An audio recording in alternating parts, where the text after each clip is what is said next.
In the wake of devastating flash floods that struck Texas over the July 4th holiday, President Donald Trump has defended both the state and federal government's response as questions swirl about whether more could have been done to protect residents.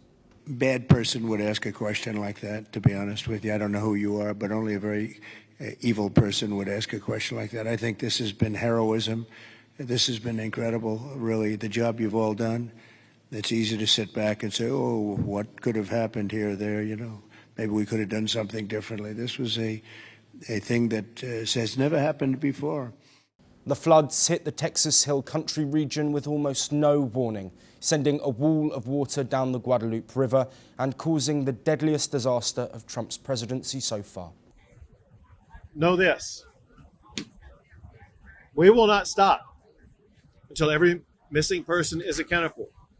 Know this also: there very likely could be more added to that list. One way that we were able to expand the list of those who are missing is because family members, friends, neighbors, etc. begin calling in and reporting them as missing. At least 120 people are confirmed dead, including dozens of children. And search crews are still combing through debris for more than 160 people who remain unaccounted for.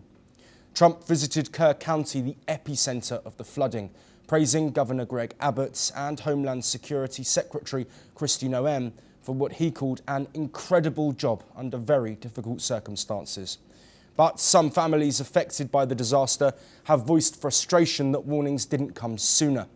Critics point to cuts at the National Weather Service and FEMA under the Trump administration, asking if these budget decisions may have limited the government's ability to forecast the storms and coordinate a rapid response. Officials maintain that the cuts had no impact, but the president has sidestepped questions about his plans to potentially shrink or even abolish FEMA in the future, promising to address that later. Meanwhile, local issues have also come under the spotlight. Before the flood, Kerr County had failed to secure state funding for an early warning system, which some say could have saved lives.